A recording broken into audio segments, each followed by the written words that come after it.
Welcome into Henry's, guys, presented by Comer Heating and Air, Southern Air Conditioning and Heating. I'm Neal McCready. Today on the show, we continue our early SEC football previews. We talked South Carolina and LSU earlier in the week on Blue Sky Live. Today, we preview Arkansas and Missouri.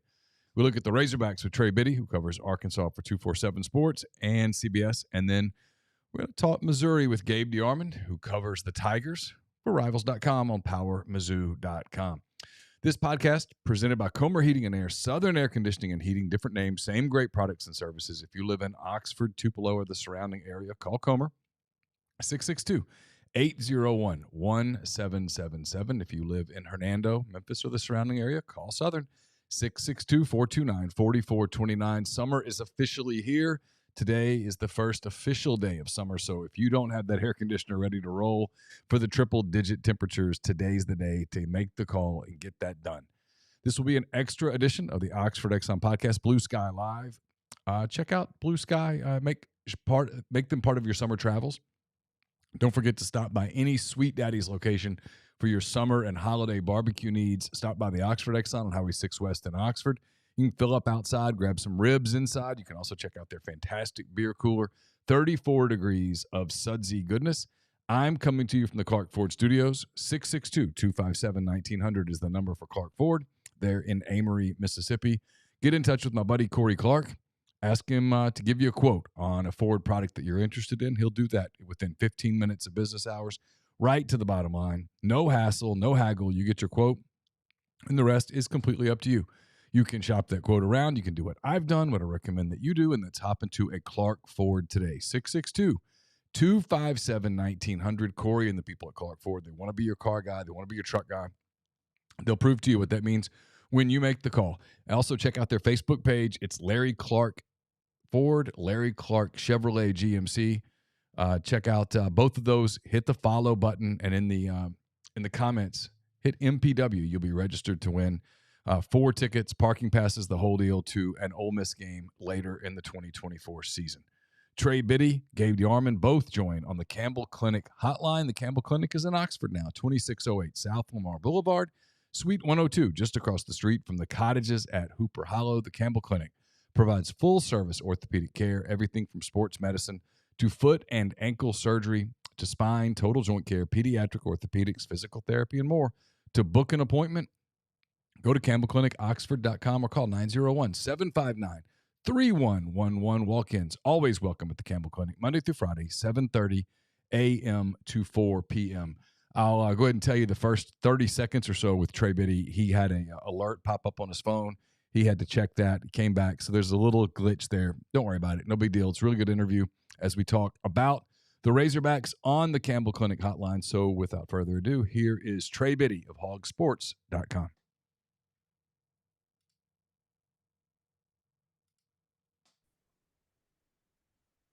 My friend Trey Biddy covers Arkansas for hogsports.com. HAWG sports.com is part of 247 Sports. Trey was with Rivals for a long time. We've known each other quite a bit of time. Trey, appreciate the time. Thanks. Yeah, thanks for having me on, Neal. All right, let's talk Arkansas. We've done some stuff this week. We've talked South Carolina. We've talked LSU. So kind of run different gamuts for teams that Ole Miss plays. Ole Miss goes to Arkansas in November. Historically, it's been a really difficult place for Ole Miss. They've not won in Fayetteville since, I think, my first year on the beat, 2008, the Houston Nut game. I don't think. Is that right? And Ole Miss beat Arkansas in Little Rock one year, but they haven't won in Fayetteville. Mm-hmm. We'll talk about that in a little bit, but I'm curious, just big picture with Arkansas, then we'll kind of go into it. A couple of years ago, it felt like there was some momentum. 2 years ago, they fell off a little bit. Last year, it felt like they really fell off. It felt like they were losing the grip on it. I would always watch. Oh, shoot. Neal, I'm sorry. I'm getting an emergency alert. Okay. There's a gunman in Morrilton. Trey got a little emergency thing on his phone right there, but we're back. No big deal. It's not trying to win an Oscar here. All right. So that big picture with the Hogs, right? A couple of years ago, it felt like there was some momentum. They fell off a little bit. Last year, it felt like they really sort of lost the grip on it. It feels like going into this season, outside looking in, and obviously I know some Arkansas people through the girls and friends of theirs who parents are boosters and such. it's kind of make a move or else this year, right? For Sam Pittman and company. Without question. And I think it starts early, Neil. I mean, you talk about that Ole Miss game in November. I mean, there's a stretch coming up right at the beginning of the season, and none of them are in Fayetteville. None of the games. You have to go at Oklahoma State in week 2. You got Auburn after that at Auburn, and I mean there's a UAB game in between there, but you go at Auburn, and then you got Texas A&M in Arlington, where Arkansas I think has lost 8 of the last 9 against Texas A&M in Arlington. The whole thing could implode by then. I mean, those are 3 very difficult games, again, away from Fayetteville. Neil, I've looked at Ole Miss's schedule, and you're a little more familiar. I couldn't do it off the top of my head, but like I look at Ole Miss's schedule, I look at Missouri's schedule. These are 2 teams that are going to be preseason top 10, right? Yep. And you're looking at, probably Ole Miss going, what, at worst 5-1, something like that, 6-1 out of the gate. Missouri, the same deal. Yeah. I mean, these teams are going to be preseason top 10. They have schedules that are created to build all this momentum and, the second half of the season a little tougher.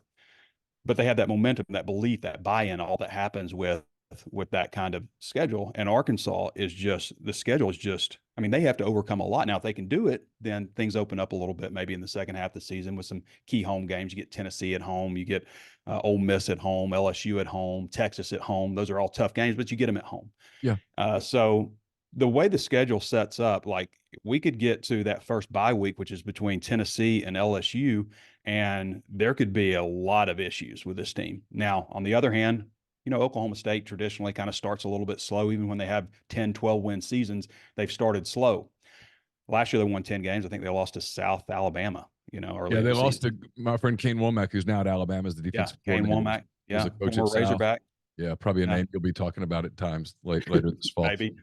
That's possible. That's possible. But they have a lot to overcome. I mean, he beat them, and then Oklahoma State went on a run. I don't like. I was going to ask you, who the hell scheduled a road game at Oklahoma State? Why? Yeah. Well, I mean, it's home and home. They got like 4 games coming up with Oklahoma State over the next several years, I think into 2032. But it's not that far away. It's like just a little over 3 hours to Oklahoma State. So I'm looking forward to going to Stillwater and seeing what this team is made of, because there's a lot of new pieces with them, new quarterback, new running back, some key pieces on the offensive line and some revamping done on the defense as well. All right, we'll look back real quick before we look forward. In your opinion, where did it go wrong? Because at first, as of 2021, it felt like there was some momentum. They went to the Outback Bowl, won the Outback Bowl, looked like they were had figured out how to win with KJ Jefferson. They were able to really run the football. They were pretty good on defense. That was Barry Odom and those guys. Kendall Briles was the OC. It looked like he had momentum going, and there were a lot of cynics and skeptics that were like, well, as soon as he loses his coordinators, he's going to fall off. And those people maybe proved to be prophetic. Is it that simple that the coaching changes did them in, or was it something bigger than that? Well, there's been a lot of changes with the coaching staff, obviously, over the years. I'm trying to think, is anybody still here from the original? Not on defense. No, I don't think anybody's still here from the original coaching staff that he brought in. So the first year, obviously, was the COVID year, and there was a lot of belief and buy-in. People loved the refreshing tone of Sam Pittman versus Chad Morris. And then the second year, as you mentioned, they, kind of went off. 2021, they won 9 games, were really explosive on offense. I believe they led Power 5 in rushing that year. And the next year they were, 250-something yards a game rushing. And then Kendall Briles left. Kendall Briles leaving and bringing in Dan Enos was a huge issue. Now, we'd heard of some issues in 2022, some locker room problems. There was a lot of movement in the transfer portal with guys, kind of being pushed out. Heard a little bit of that last year as well, some locker room stuff. But the big problem was the marriage of Dan Enos, Cody Kennedy on the offensive line. Those 2 guys just did not seem to mesh and couldn't seem to figure it out. There was some talk about, KJ Jefferson being a little more standoffish and not being the leader maybe that he once was, or, Rocket Sanders was injured all last year. I think he only played in 6 games, and a couple of those he barely played because he was injured very early. The offensive line was a disaster last year. And if you would have told me that Sam Pittman's undoing at Arkansas was going to be offensive line problems, I would tell you you're crazy. But think about how many tackles KJ Jefferson broke. I don't know how many Arkansas games you watched last year, but think about how many tackles he broke in the backfield last year. And now consider that he was sacked 47 times. I mean, what if they didn't have a mobile quarterback back there? So that was a big issue. I was at the Mississippi State game. It was Kyo Dad's Oh my weekend gosh. in The worst. Carolina. That was one of the 5 worst games I've ever covered that Arkansas has played. That was something. Watching, what I remember about that game was how predictable Arkansas's offense was. That was not a great Mississippi State team by any stretch. And yeah, Dan Enos was fired after that game. Yeah. That was coming off. Neal, look, let's think about this too. So they lost to BYU early in the season. BYU went 5-7. They should not have lost that game. They lost by a touchdown. They were in control of it early and just slipped away. But they rallied against LSU the next week. They played a great first half of football against LSU, especially on defense. Second half turned into more of a shootout, but they lost that game by 3 points. LSU drove down the field at the end of the game to win. Arkansas's offense drove down the field right before that to put them up, but LSU drove down the field to win the game. And so they showed up for that game. You know, Texas A&M, I think, beat them pretty solidly. It was like 34-22. You know, that game I felt like, okay, Texas A&M's better. But after that, you know, they lost by 3 to Alabama in Tuscaloosa. They lost by 7 to Ole Miss. These are not easy venues or easy teams. They played a lot of close games. They went down to Florida after that Mississippi State game. They had a bye week. They fired Dan Enos. They gathered. They rallied, and they went down to Florida and won in Gainesville. And then it's just like, I don't know if everybody's worried about the transfer portal, where they're going to be next week, but they just look like they did not want to be there against Auburn. They just look like one team wanted to be there and one team didn't. And then they had one more game, and then they played Missouri, and KJ Jefferson got hurt early. I'm sure he wanted to show out in his last game, but he got hurt early, and Missouri just demolished them in Fayetteville. So they definitely let go of the rope at the end of the year, but there was a lot of improvement on defense overall. You know, you consider the defense in 2022, which is one of the undoings, one of the reasons they only won 7 games in 2022. They were last in the country in pass defense. Last year, I believe, were 34th nationally in pass defense. That's a significant jump. They changed a lot on defense. So what I always say, Neal, like if they could get the defense going like they did last year, which I think everybody in the middle, lower tier of the SEC is going to be better next year. So you can't just be the same because you're getting left. But if they can elevate a little bit on defense and play like they did before they let go of the rope at the end of the season, and the offense, if they can get the offense better. Now, Bobby Petrino is going to be a better offensive coordinator than Dan Enos. That's going to be a vast improvement. But if they can get the offense comparable to what they had in 2022, then maybe they could have something. But they do have a really difficult schedule to overcome. Let's talk about Bobby Petrino, because I'm curious. I've heard him talk about what happened at Texas A&M last season, where, yeah, they let him call the plays, but they were Jimbo's plays. They let him run the offense, but it was Jimbo's offense. I'm going to assume that Sam Pittman's not going to put that hurdle in front of him, that he's at this point going to say, go for it. Yep. Sam does a good job at that, like, you know, being hands off. Now, there'll be certain things, obviously, that all head coaches do, or we're going to, you know, play third down to go for it on fourth down, or, you know, making calls like that. But he's, from everything we can see, he's going to give them a lot of, you know, a lot of control. Both offense and defense. I think that's true with Travis Williams on defense, who was a really nice addition, I think, and Marcus Woodson, who's passing game defensive coordinator, former Ole Miss guy you're probably familiar with, really like Marcus Woodson. But those guys, I think, will have pretty much reign over the offense and defense. And so why would you not give Bobby Petrino control over the offense? I mean, the guy makes it so difficult for everybody. It's not so much like the play calls with him. It's when he does it. He just keeps people so off balance. Like, I can remember when he was head coach here, he would open up practices, open up the spring entirely. We'd go to every single practice in the spring. And that hasn't happened under Sam Pittman until this year. Suddenly this year, he opens the practices up because Petrino's not worried about you knowing what plays he's calling. He's just got a different mind. He sees things differently. I can remember the LSU game back in 2008.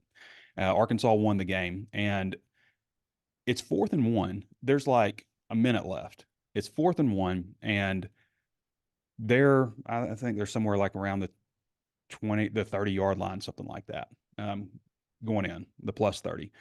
And they throw deep to the end zone. They just need a yard, but they throw deep to the end zone. I asked him about that later. Why did you do that?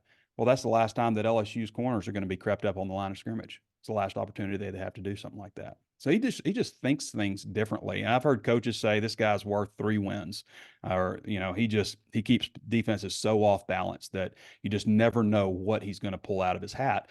And so I think that aspect should help improve the offense. It's just the offense is going to be better. The defense, I think, looks pretty comparable to what it was last year. So they can marry those two, then maybe they could have something. But again, it's a lot to overcome early. You can have a really good team in this conference and still have a losing record. We were talking about that with Florida. Same boat. They probably will be a better team, but their schedule is just freaking vicious. All right, KJ Jefferson's been he's a Mississippi guy. We've watched him the last few years. He's kind of, when I thought Arkansas football, you sort of thought KJ Jefferson. He's at UCF now for his, I guess, final season of eligibility. What's the quarterback position look like in Fayetteville? Right. Well, we thought there was going to be a battle. They've changed a lot of things with what they're able to do in the spring and, winter workouts and stuff like that, working with the team and stuff. So we thought there was going to be a battle. Jacoby Criswell, Malachi Singleton, Taylon Green, who's a transfer from Boise State. Taylon Green was Mountain West Conference Freshman of the Year in 2022, 2023, had some up and downs, but he ended it with Mountain West Conference championship game MVP. So he's a guy that can really run. He reminds me actually a lot of Matt Jones. He's not as big a build as Matt, but he's 6'6", long legs, long strider. People take terrible angles on him. He's going to run he's the guy that breaks off 70-yard touchdown runs. He's the long strider, fast guy who throws a nice ball. Sometimes he'll get a little low with it, which why would you do that? You're 6'6", just throw over the top. And that's something they've been working with on him. But I will say the first practice, I was like, well, this is the quarterback. I mean, it's not even, this guy's easily the quarterback. Third practice, I was like, this isn't even a competition. And he was with the first group start to finish. There was no quarterback competition. They figured that out pretty early that this was their guy. He had a little bit of a lull in the middle part of practice. I don't know if that was the install getting to him, but there were times where, he'd throw a deep ball and it'd be 7 yards out of bounds. Like you don't even give anybody a chance. And that happened consistently in the middle of the season. So he started off extremely strong, hit a little bit of a lull, and then really started to pick it up towards the end. But he's your quarterback. I mean, there's no question that Bobby Petrino, they had looked at him when he was at Missouri State. He tells a story about his assistant saying, "Hey, this guy likes us." And Bobby turns on the film and he's like, "We're not getting this guy," and he ends up going to Boise State. And then they've had some, changes with the coaching staff and stuff. He entered the transfer portal. Petrino hit him up again. I think he looks at him as maybe a Lamar Jackson type. And, with Petrino's offense, I can remember when Ryan Mallett was at Arkansas and people would say Ryan Mallett is the perfect quarterback for Bobby Petrino's system. What was Lamar Jackson then? Was he not the perfect? Because they're dramatically different. So Petrino does a good job of adapting his offense to his quarterback skill set. And I think that, like Matt Jones in a lot of ways, that Taylon Green is going to win some games for Arkansas and lose some games. Like it seemed like Matt always either willed the team to victory or did something at the end of the game, like fumbling the ball away or something like that, that decided the outcome of the game. And that obviously happens a lot with quarterback, but I could see Arkansas in a lot of close games and just being decided on what Taylon Green does. And he's got a few weapons at his disposal too. I like what they've done at running back, bringing in Jaquindon Jackson, who is a former top 50 prospect. He was a quarterback, listed as an athlete quarterback, but he ran for 1,300 yards the last 2 years at Utah, played through some injuries, really tough running back. I think he comes off to me as a guy that's got something to prove. Luke Haz is an exceptional tight end. I think they've got a really good tight end room overall. He went down in that when he went down in that A&M game. Yeah, Arkansas's offense was never the same. Yeah, that was. I mean, he absolutely went. He was on his way to freshman All-American honors at tight end. The LSU game, he just went off on him.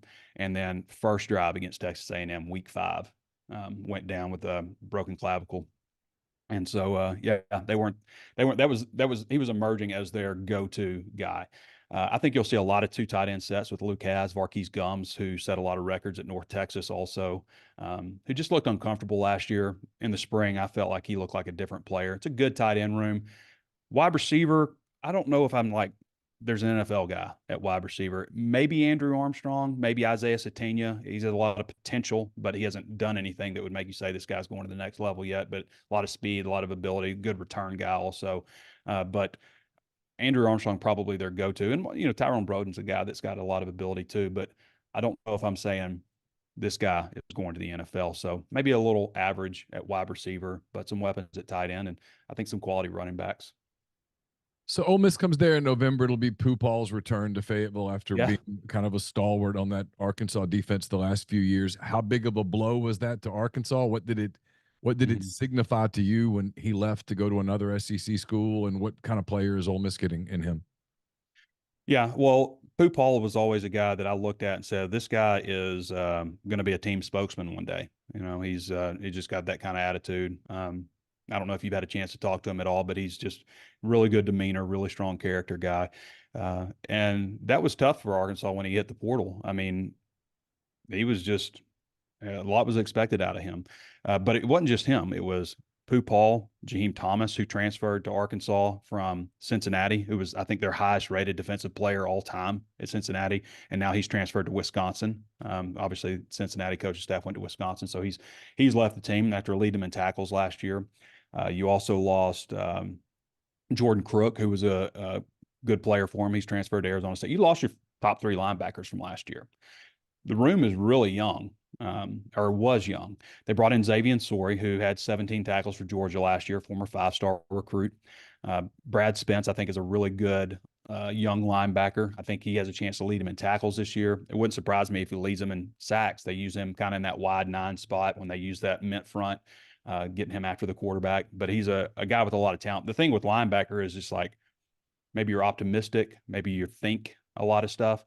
You don't know because they're so young overall and inexperienced at linebacker. But it looks like they have some talent, but you just don't know. They also brought in a couple of guys they brought in a guy from Marshall and a guy from Jacksonville State, a couple older guys who, had 60 plus tackles last year just to kind of boost the room overall because it is extremely young. I think before that, like I think maybe 7 of the 9 guys were in their first or second year at linebacker. So it was a pretty young group overall. But Pooh Paul will be a nice addition for Ole Miss. He'll be a steady linebacker.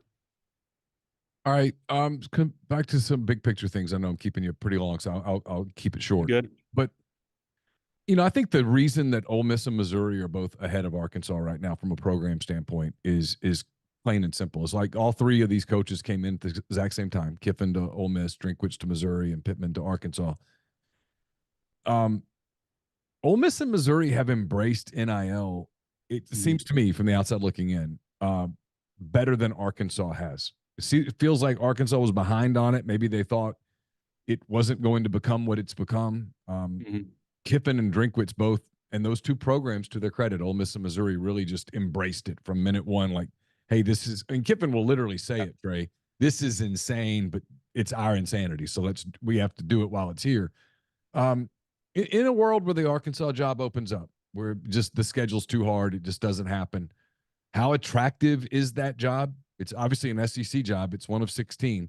How attractive is that job? And how much, obviously, any coach is going to ask about NIL day one. Yeah. How much can that be shored up for Arkansas between now and the time that hypothetically a new coach takes over? It's interesting. All those coaches lived in Arkansas at one point. Sam Pittman a few years ago when he was offensive line coach, Lane Kiffin when he was a child. Yeah. His dad, Monty Kiffin, was defensive coordinator at Arkansas. And then Eli Drinkwitz is from Alma, so just down the road. And Arkansas, has Sam Pittman. But to answer your question, I think people would be surprised overall, what Arkansas spends on NIL, but that's national. Compared to SEC schools, they're not in the upper echelon of NIL. But from a national standpoint, Arkansas does pretty good. I mean, you don't keep like Landon Jackson on your defense or Jalen Braxton on your defense or keep Luke Haas at tight end without spending probably hundreds of thousands of dollars. So they do spend, but I don't think it's anywhere close to what Ole Miss has got going. And Arkansas also, there's no reason why Arkansas shouldn't have more, except for Ole Miss came in and they hit at the right time. Ole Miss and Missouri hit at the right time, winning during the NIL era. You build all that momentum, and Arkansas was kind of dipping the wrong way. But Arkansas, their endowment's larger than Ole Miss significantly, and then they don't have to share the state as far as Ole Miss, Mississippi State, and there are a lot, everybody in Arkansas is an Arkansas fan, so, but they do seem a little bit behind. I think there's some big donors that have given a lot, but as far as like I don't even want to say everyday fan, because $50 a month is a lot to a lot of people. But if you look at what Ole Miss is generating in terms of people giving $50 a month, it is dramatically higher than what Arkansas is. And Arkansas revamped some things. They were going with kind of a model of, you know, giving money to charities and stuff is great. I'm not so sure it's the model that you want to build a fantastic football team. So they shifted from from One Arkansas to Arkansas Edge, which does not-for-profit stuff also. It does a lot of that, but, also works with business and stuff. They've changed the model, but they haven't generated a whole lot of momentum yet in terms of getting those $50 a month donations. They've had some big individual donations, but you look at basketball, you think they got John Calipari because they're not spending a bunch of money on NIL. That's not the case. So the potential is there to do that. It's just nobody wants to jump on right now and throw a bunch of money with the football team being 4-8, and that's the crux of it, because you kind of have to be proactive in that regard, or you're never going to win in football because you're not going to be able to build a roster. So it's kind of a difficult point to be in, but I do think Arkansas has a better NIL situation than most people give them credit for.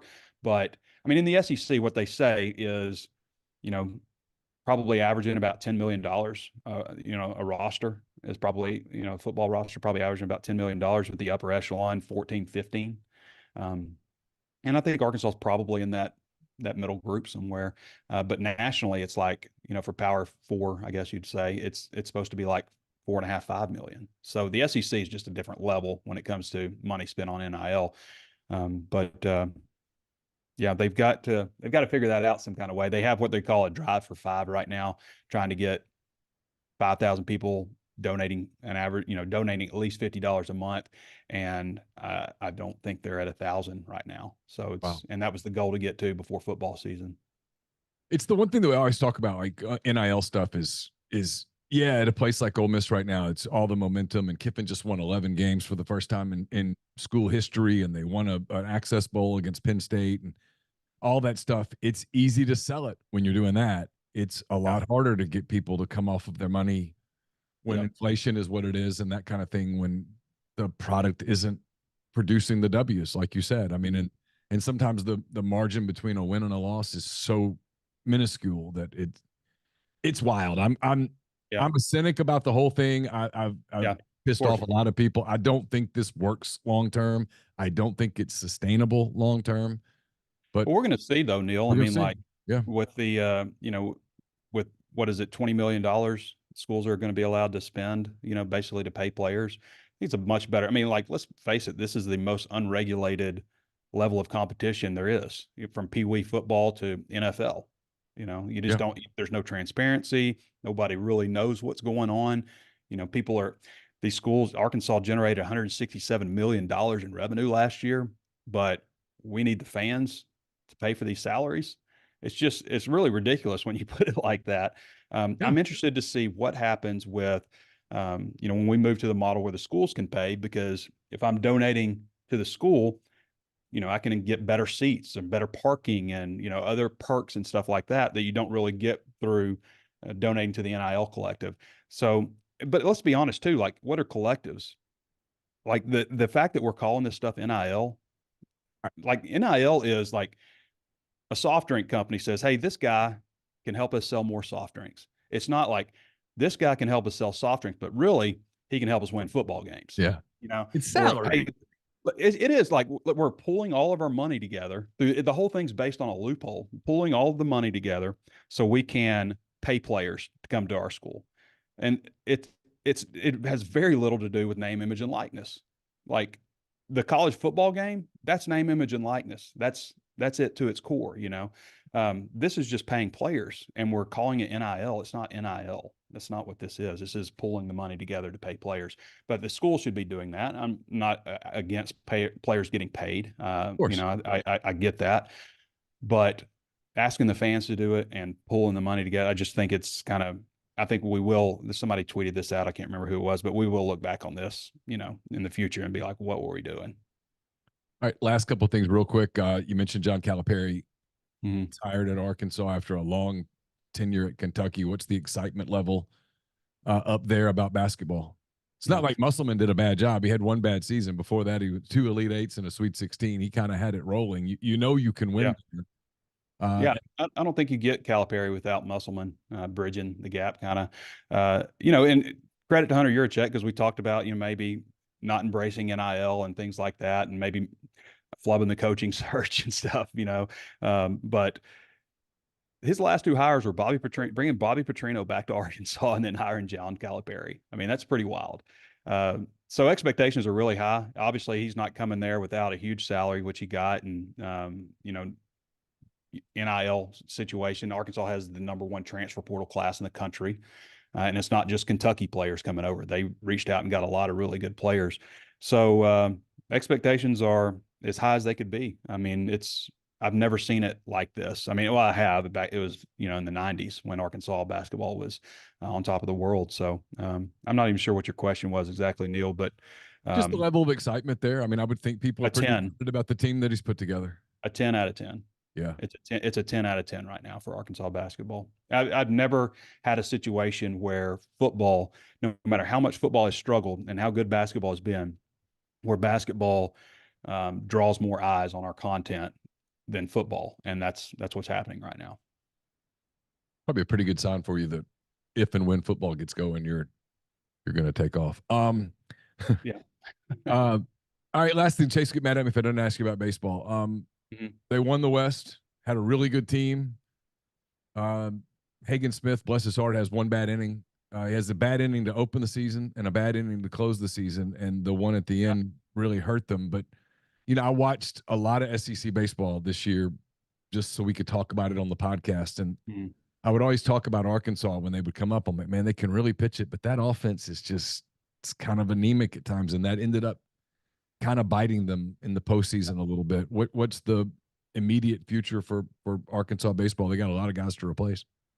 They do. And, to be honest with you, I'm so far from a baseball expert. We rely on other people on our site to cover it. But yeah, I feel like that, maybe relying on the long ball a little too much and, not just like moving around the bases, I guess.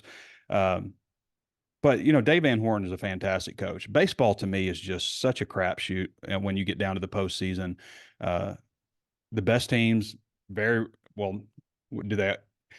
Football, you always feel like the best team won, right? Yeah. No, it's you always feel like baseball. I mean, like the 1 seed and hasn't. I mean, Tennessee might prove us wrong here in the next few days because they're, as of this moment, they're unbeaten in Omaha as we tape this on Wednesday midday. It would be an exception to the rule we've seen over the first time in 20-something years, I think. Yeah, isn't that insane? It just in basketball, you always feel like it's one of the top 4 teams generally, or the team maybe out of that group that's really surging in March is usually the team that wins it. And you feel like, okay, that is a real champion. That's a team that was great in the regular season. They, stormed through the tournament. In football, you always feel like the best team. In baseball, it just seems like it could be anybody who gets hot at the right time. And there's so many little things, was this ball a strike? Was that strike a ball? That to me gets a little frustrating about baseball. I wish there was maybe a better way to determine, who gets to that championship game. And maybe I don't know if it's playing more games or what it is, but I don't know. It seems like a bit of a crapshoot. Not that good teams don't win, because they do. But I'd like to see them go to an extra round where instead of having a regional, they had a 2 out of 3 series followed by a 2 out of 3 series where you had to win 3 series to get to Omaha. And then I don't like the regional format where if you lose a game, suddenly you have to win 4 in basically 24 hours. But Arkansas said, I mean, they've been bounced from their own regional a couple times here lately, the last couple of years. So, Dave Van Horn's such a good coach. I mean, he's transformed what Arkansas baseball is. And it's shocking that, I mean, came very close one year, obviously, to winning it all. But it's a little shocking that he hasn't won one yet with all the teams that he's had. All right. We had Matt Moscona on the other day, and Matt's become known for his post-game show with T-Bob Hebert, where they drink and curse and stuff. I think you've kind of become known for your walk after the games, where Yeah, you the walk and talk. when did that start? How popular has it gotten? And here's how I knew it was big: is I was listening to other fans kind of like criticizing it, and I'm like, the fact that you watched it shows that it worked, and the Yeah, fact that you would keep going back to it shows that it works. Look at his view numbers; it's working. What was yeah. kind of the idea behind that, and how popular has it gotten? Well, it's for Arkansas fans. It's not for anybody else. And people are like, "Why didn't you talk about Missouri or whatever?" Like, it's for Arkansas fans. It's kind of gotten to where like people look at it like as therapy in some way. Somebody else feels like I feel. It just kind of evolved. Really, I don't think I'm the first person to walk around with a camera in front of my face, but it just kind of evolved. There was a game where I had a tripod set up and I was doing a shot from like midfield, and I ended up like just grabbing the camera and like talking into it. And then I just felt more, I started feeling like, when I walk, it just kind of pours out of me and I don't even think about what I'm saying. And I'll get to the end every single time. I'll get to my car and I'll be like, well, that sucked. Nobody's going to like this. And then it'll get, across all platforms, hundreds of thousands of views and stuff. Yeah. So, it's kind of gotten weird because it's rare that I go places that somebody doesn't say something or love to walk and talk or, want a picture or, this is weird, but like I did this speaking engagement and, when I'm done, they want me to sign this basketball. And I'm like, Mike Anderson signed this basketball. Like, why do you want signature on there? But somewhere in somebody's house, they raffled off a basketball with Mike Anderson's signature and Trey Biddy's signature, which That's is awesome. just ridiculous. But yeah, I mean, I don't. It's to be honest, there's pressure with it because like I feel like people expect all this stuff. They expect me to be angry, and I'm going to be what I feel in that moment, and I don't even think about it. I just start the camera and start walking with a selfie stick. I mean, I'm sure I look ridiculous to people, but people love it. People tell me they wake up in the morning, they watch it as a family. People have watch parties and they wait for it to come on before everybody leaves after the game. And it's kind of wild how popular it's gotten.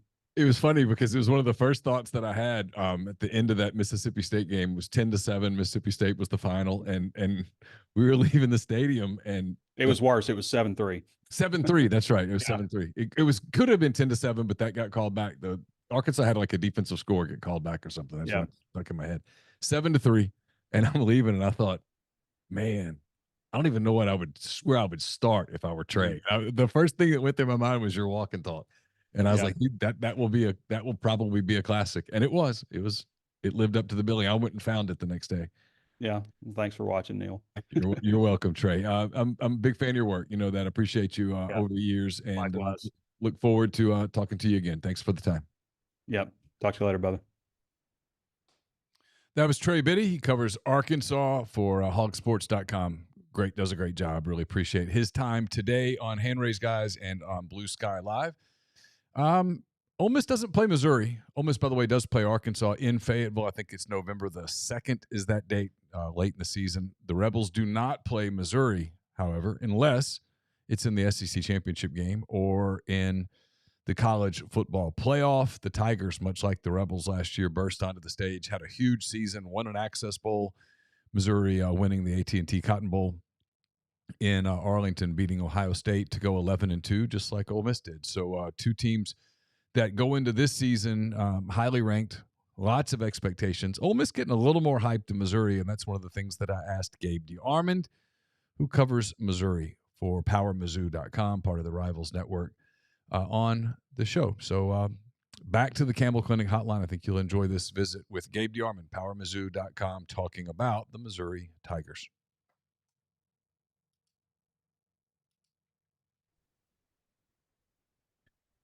Our buddy Gabe DeArmond covers Missouri for PowerMizzou.com. Gabe, I know you've been watching a ton of college baseball. You are locked into the sport. You were just saying how excited you are about a potential Tennessee-Texas A&M final, and I thought that was really cool of you. You know, two programs in the SEC that played so much high-level baseball. If indeed that happens, as we're recording this, it's Wednesday afternoon. Tennessee is winning against Florida State. The Vols trying to punch their ticket to the championship series, and I don't know. I was proud of you, Gabe. It was a big moment. I mean, they're the two most likable fan bases in the SEC. I think everybody would agree with that. The number of pitches I have seen of the College World Series is now about 4. They're over your shoulder as we're recording. It's not on my own TV, but I have now seen 4 pitches. I was in here working this afternoon. I had Cubs Giants on one screen, and I had that one on the other. And I'm mostly interested in Tennessee because one of their players is widely projected to be the Cubs' top target in the Major League Baseball draft. So I'm mostly watching him. All right, well, let's talk some football. We had Trey Biddy on. We talked about the Razorbacks a little while ago. He's in a completely different boat than you and I are in going into this season. He's covering a coach trying to hang on to his job. We're covering programs that are trying to get to the college football playoff, 12-team playoff. I asked you this off before we got going. I told you this was going to lead, so here we go. Why are so many people, and a lot of people give Missouri the respect they deserve, but why are so many people sleeping on Mizzou going into this season? I mean, they're not saying they're going to be a bad team, but they're not talking about them as being a real strong contender to make the playoff. And I think Missouri is a really strong contender to make the playoff. Yeah, I think college football is like the slowest sport to change in America. And you know this, and I know this because we've talked about it a lot, but anything that happened in college football 4 years ago, like it doesn't matter anymore, right? Nothing we've known about this sport from 1950 to 2020 matters today. Well, from 1950 to 2020, the same teams were all the good teams. I mean, you'd have an Oregon or a Florida State or a Virginia Tech come up, and every now and then, 2007, Missouri would make a run, whatever, some random team would get in there. But usually before the season, you name me 8 teams, and they're 7 of the same 8 teams, and I'm going to have the 4 playoff teams. So if you are Oklahoma, if you are Ohio State, if you are USC, if you are Notre Dame, you're always getting that preseason benefit of the doubt, right? Nobody's going to feel stupid for putting Texas number 7 if Texas ends up number 24, right? Well, hey, it's Texas. They underachieved. They should have been better. They had the talent. Missouri and Ole Miss are a little bit different in that they don't have 70 years of history to tell people I've got to vote them in the top 10. Now, the interesting part is that everyone is putting Ole Miss there, and I'd say 50, 60% of people are putting Missouri there, but I've seen a poll with Missouri at 21. Today's current Mizzou fan enemy is Phil Steele, who had them at 18, which I don't think is like super disrespectful. I do. I do. But here's what I mean. I do. I think it's. Tell me. I Here's think they'll why. be better. Okay. Here's why I think that is disrespectful. They returned the bulk of their team. They lost their running back. Ole Miss lost its running back. For the record, before I do this, I think Ole Miss is a playoff team. Right. Okay. But I'm making the comparison. Missouri lost all SEC running back. So did Ole Miss. Missouri, same coaching staff for a while now. Same at Ole Miss. Missouri, a veteran quarterback. Ole Miss, veteran quarterback. Missouri, elite wide receiver play. I think Ole Miss is going to. They don't have the superstar wide receiver that Missouri has, but I think they're going to have really good receiver play, especially when you add the tight ends in. A veteran offensive fronts, improved defenses that are getting better, that have more continuity, et cetera. And then the big thing is both of them, I think, have pretty favorable schedules. I think, yep. I do think 18th is disrespectful. If you told me that at the end of the year, Missouri finished 18th in the country, I would say, wow, they really underachieved. So I think the schedule thing is what not enough. And look, I get it.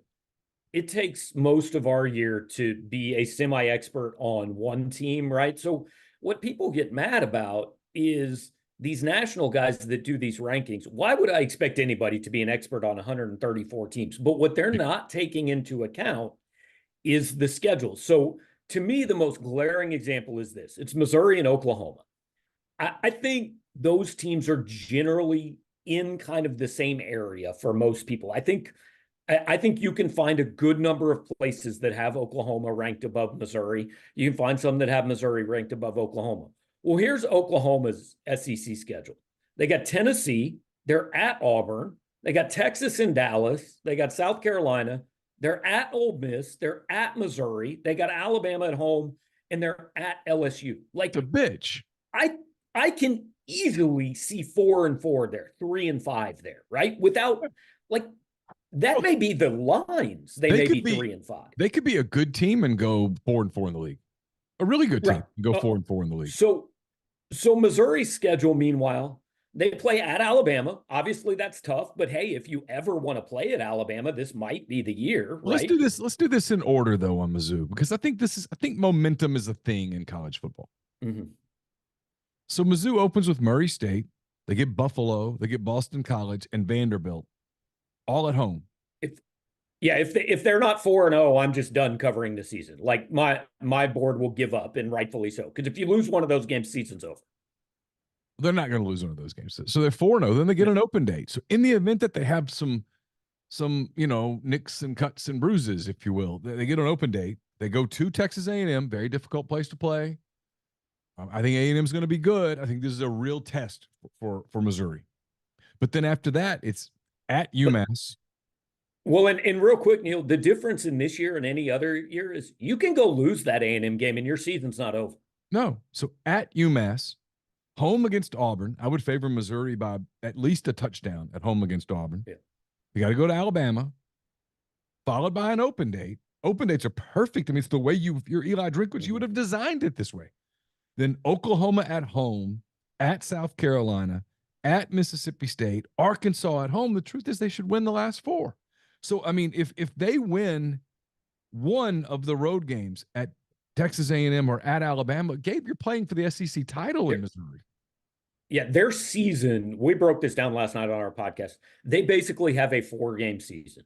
And I am being generous by including Auburn in that 4 games. Like, if you want to say Auburn is already in the win column, like Missouri's better, they'll be favored. But, I can draw up a picture where they lose that game. But you've got Auburn and Oklahoma at home, Alabama and A&M on the road. If you go 2-2 in those games, you are going to be in the playoff picture. If you go 3-1 in those games, you are going to be in the playoff because, like, they are. Other than that, they're playing the worst teams in the SEC. I mean, Vandy's the worst team. I think most people would say Arkansas, Mississippi State, South Carolina are probably 13, 14, and 15. Yeah, Missouri plays all 4 of them. Yeah, I would say that's true. Yeah, I would say that's true. They don't play Georgia. They don't play Ole Miss. They don't play LSU. They don't play Tennessee. I mean, it is – if you just – like, you're in the SEC, you got to play some big boy games. But it can't get much simpler than this if you are in the SEC, combined with a year where their big non-conference game is Boston College at home. I'm with you. Okay, so let me ask you this. Get your opinion, because we had Matt Moscona on, covers LSU, radio personality down there, does a great job. Good friend of both of ours. And Matt said 3 SEC teams, maybe 4 in the playoff. And I disagree. Now, get your thoughts. I think 4 make it. And if you told me a 5th makes it, I'm not remotely surprised. Well, here's what we have to remember. We're all just going 12-team playoff, right? It's really an 11-team playoff because the group of 5 gets 1. And then I've made this comparison to, and I know this might not be exactly something that you've spent a lot of March weeks doing in the last few years, but when your team is on the bubble of the NCAA tournament, you spend your time watching the WAC tournament or the Conference USA tournament and going, okay, this team's 28-2. They're going to get in. Please, God, let them win the conference tournament, right? There are going to be 2 or 3 SEC teams watching the Big 12 title game, watching the ACC title game, and saying, please don't let Florida State lose to 9-3 Miami, or please don't let 12-0 Kansas State lose to Iowa State or whatever, because then that steals a bid, and a 12-team playoff has just become a 9-team playoff. Right. And the other thing we don't know, because we've never done this, is how this committee is going to do it. Like, they're going to say it's all a blind resume, right? But what if 7 of the 10 best teams are from the SEC? They're not putting 7 SEC teams in the playoff. Well, here's the thing about blind resumes, right? You can have a blind resume in a basketball tournament because there's so many teams. Right. There's not enough numbers teams. are different. And everybody's like, well, I don't really, I kind of think that might be St. Bonaventure or it might be Oregon. But I'm not sure. With college football, you're not going to have a blind resume. Everybody in the damn room is going to know, hey, we're talking about Florida State. Hey, we're talking about Texas A&M. We're talking about Iowa State. This is who we're talking about right now. So here's the other question I have when it gets down to playoff selection time. And this is why I would never, especially if you play in the SEC, never schedule a good non-conference game.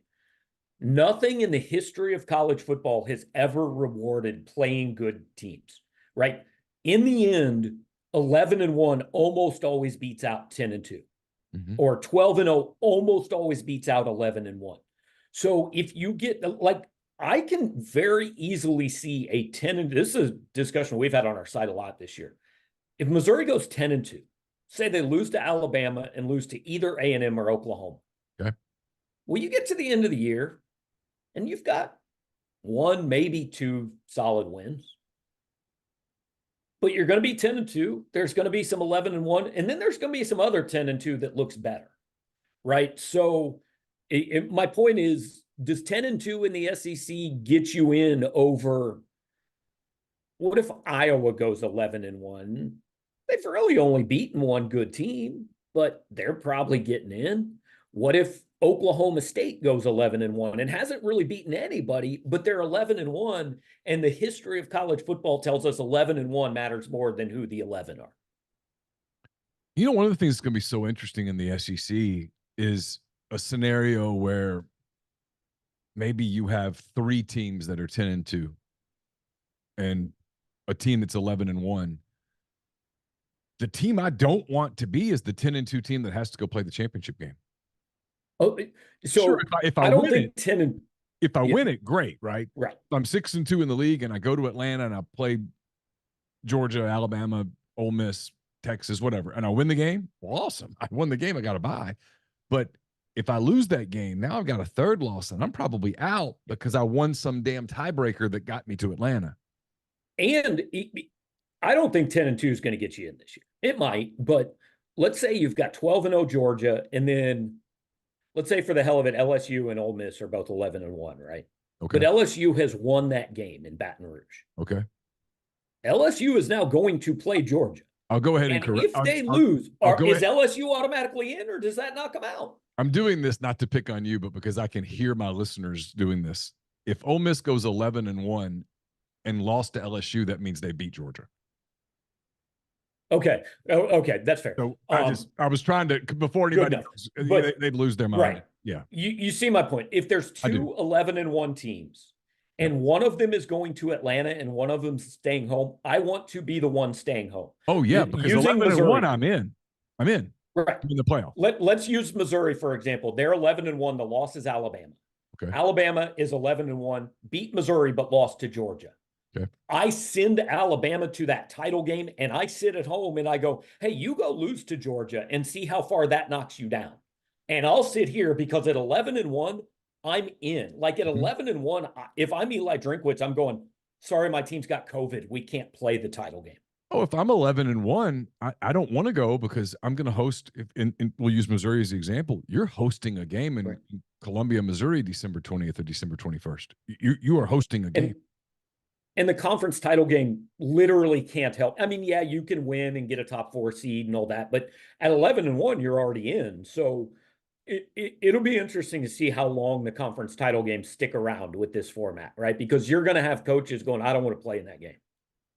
So you're in a similar spot with me. I've been doing this for a long time. You've been doing this for a long time. It's the first year that I could offer up a pretty good season to Ole Miss people. I could offer up 9-3 in the Citrus Bowl, which historically would be a very good season for Ole Miss.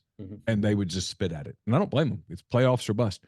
Is it playoffs or bust for Missouri this year? If they don't make the playoffs, is this failure? Is this disappointment? It's disappointment. I don't think it's fair to call it failure, right? I mean, Missouri goes 9-3, loses to Alabama, Oklahoma, and A&M. Like, that's a good year. It's going to have you in the top 20-ish. You're going to go play. I don't even know what the best bowl game left is, but you're going to go play one of the best bowl games. And Missouri fans would take that in 95% of the seasons in school history. But they will be disappointed, and they should be disappointed, right? Everything Missouri has done since the end of last year has said, we are trying to take advantage of this window and get in now while we have this quarterback, while we have this receiver, while we have this schedule. I mean, it's not to say Missouri can't get in if they don't get in this year, but it's never going to be set up better than it is for them right now. So let's talk about the Tigers, how Ole Miss won't see them unless it's in Atlanta or in the playoffs. But real quick, I said last night, we talked about what's the SEC title game you most want to see. I want to see Missouri Ole Miss in the title game because the hand-wringing from Alabama, Georgia, LSU, Tennessee, even Auburn, Oklahoma, and Texas of watching Ole Miss and Missouri play for an SEC title would just be incredible. Well, and look, this is going to piss people off, but it would be fun to watch the league officials sort of have to force their smiles. Right. Whole week, because you have the first year of the ABC contract, the first year with Texas and OU in the league. Georgia's this powerhouse dynasty that deserves every bit of the credit they get. They've lost one regular season game in 3 years. They're studs. Credit. But if it's Ole Miss, Missouri, Eli Drinkwitz, Lane Kiffin at the podium the day before in Atlanta, right.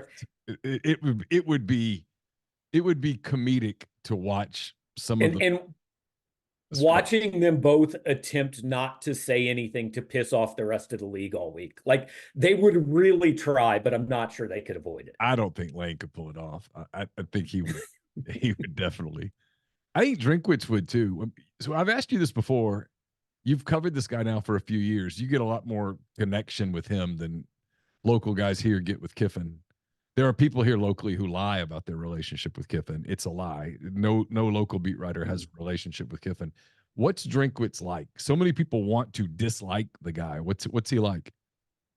He is the guy that if he coaches your team, you love him. And if he coaches any other team, he's an arrogant fill in the blank and you can't stand him. I tell Missouri fans all that, I don't know if you saw last week, they got a commitment from some kid and he's doing this air guitar thing, right? Yeah, I saw that. And it is, let's be honest, man, it's pretty cringeworthy, right? So while all of America is comparing this to Brian Kelly grinding up on a kid, Missouri fans are on Twitter going, oh, it's not nearly that bad. That's awesome. He just connects with the kid. If he was the coach of, the line I always use is from A Time to Kill, when Matthew McConaughey, right, says, open your eyes and pretend he's white. I always just say, open your eyes and pretend he has on a Nebraska jersey, right? You hate him. I mean, but he has, I'll give you this. I don't think he knows what he is. He knows I'm this dorky dude who never played college football, and he kind of leans into it, right? And I think he's found his niche now. He knows what he's good at. He knew where he needed help, went out and got an offensive coordinator. He's good to cover because I go to his press conferences and I ask him a question. I legitimately sometimes don't know what he's going to say. And that's fun, right? I mean, I covered guys for 20 years that I could have written the press conferences without going. And I think you have kind of the same thing, whether you're close to Lane or not, you can go ask Lane a question and you might think you know what he's going to say, but you also have no idea. He might just say something that gets Feinbaum going for 2 hours that day. Sure. Oh, you can sometimes tell with Lane, when you ask the question, because it's funny to me, the Kiffin thing is, and I haven't been around Drinkwitz enough to know whether he's this way, but with Kiffin, it's sort of like a hitter in the batter's box. A good hitter, when a pitcher makes a mistake, you almost see his eyes get big. Kiffin, if you ask a question about the tight end room, his eyes sort of go dead. But if you ask him a big picture question about something that he's thought about, you can almost not get it out of your mouth before he's into the answer. he's so ready to swing, I mean, he's like, oh yeah, I was looking for a fastball and there it is, that kind of deal. So with him, you have to think a little, and this is where I'm really bad as a journalist. I've kind of lost I've lost my fastball, is if you think a little and prepare, and no matter what's going on in the rest of the press conference, ask what you want to ask, you'll get the answers you're looking for. But sometimes I'll listen to like 7 straight football questions that lead to Lane answering a question like, well, something like this. Yeah, he's as bored with it as you are. Yeah, and I just kind of check out, not end up on my computer for a minute, and something pops about something else, and I'm like, I don't even know what just got asked, and so now I can't do anything.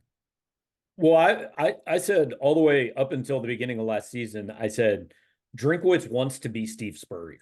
The problem is, to be Steve Spurrier, you've got to win like Steve Spurrier won, and he hadn't. And look, 1 year doesn't allow you to go be Spurrier, right? He's going to do this for 3 or 4 years, but yeah, he's one of these guys that he said before last season, like his dad told him, you got to shut up, man. Like you got to go win some games before you can talk.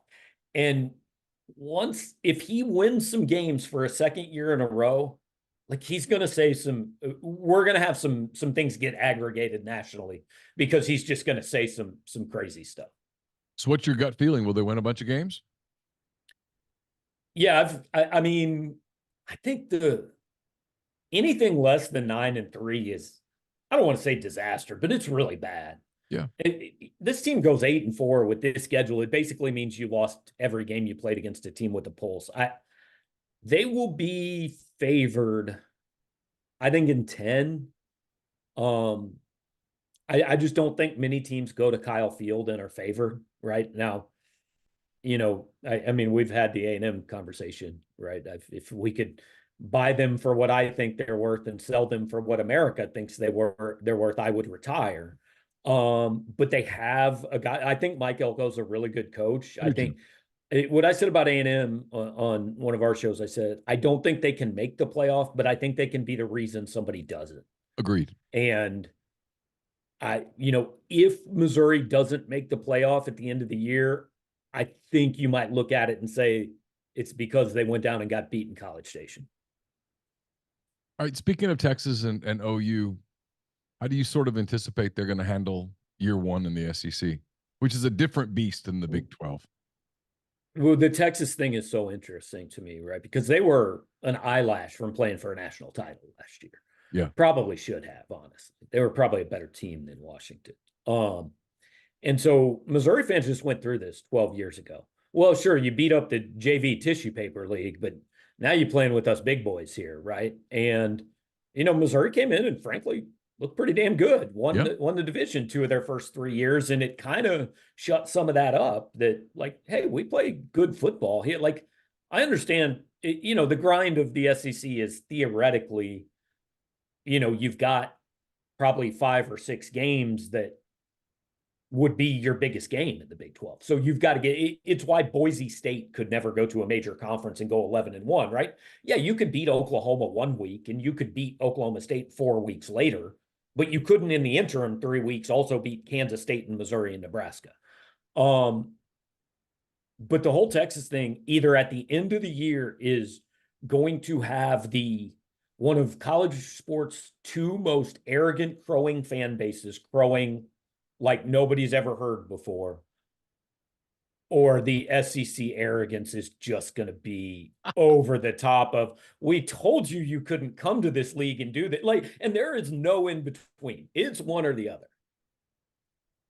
Texas is really Oklahoma's different, because if I'm Brent Venables, I'm calling Sankey and I'm going, why do you hate me, dude? Yeah. Like, that schedule is just awful. Brutal. Texas got some favors with their schedule. OU got no question. OU got none. Like, it was like that almost felt, I don't know, that had a weird, it felt designed. It did. Yeah, it's like we're trying to because if you look at the last 20 years, Oklahoma's the better program, right? Oklahoma should be the one that they're going, hey, we kind of like to see these guys in Atlanta, but it's the opposite. Texas has that sexy brand that they just The league wants it. It's like I get this question in my mailbag. I got it this week too. What do you think is going to happen with expansion or whatnot and realignment? Because I do think the ACC is flatlined. I think it's over. Mm-hmm. I still think it's the same two they've wanted all along. Years ago, you always heard they wanted Texas and Oklahoma, and then that kind of went away for a while. But ultimately, they wanted Texas and Oklahoma, and I still think they want North Carolina and Virginia. I think those are the two that they want. I mean, Texas in the SEC is the ultimate immovable object versus irresistible force. Texas has wrecked every league it's ever been in. And this is the league that supposedly can't be wrecked. I mean, Texas fans, Missouri fans have history with Texas, obviously from the Big 12. When Missouri was looking around, DeLoss Dodds, who was the Texas AD at the time, said, and this is not verbatim, but it's pretty close to a direct quote, said, "What are we talking about Missouri for? Our bad years are better than their good years."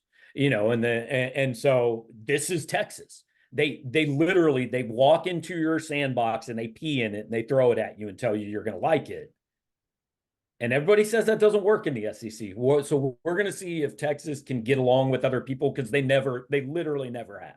No, they never have. And Oklahoma's kind of happy-go-lucky a little bit. Their fans aren't, but the school's generally like, hey, we're happy to be here. We'll see what it looks like. But I think they've flown under the radar of it's just they're not Texas in the bravado, so it flies under but like I was saying last night on our show, if I could pay for a ticket to one game, I want Texas with a college football playoff bid on the line going to College Station on the last.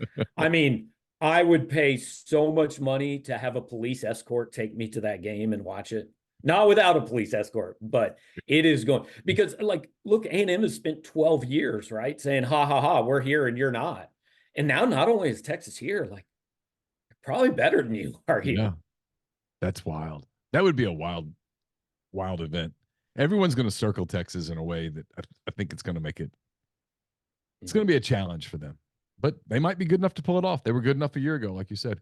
Hey, as always, I really appreciate the time. Thanks very much, Gabe. No problem, man. We'll talk to you.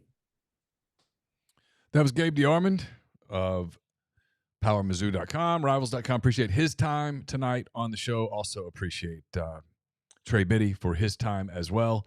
That does it for this edition of Hand Raised Guys, presented by Comer Heating and Air, Southern Air Conditioning and Heating. Don't forget, if you are experiencing the little hiccup with your air conditioning, now is not the time to ride that out. Get in touch with Comer, 662-801-1777. Get in touch with Southern, 662-429-4429. Have a little more content coming to you on MPW Digital over the course of the rest of the week. Chase and Brian have a have a show coming to you. I have a Mind on My Money. We recorded a McCready and Siskey, powered by Rain Total Body Fuel, earlier today as well. So a lot for you to listen to. Hope you have a great weekend. Be safe out there, and we will see you next week at MPW Digital. Take care.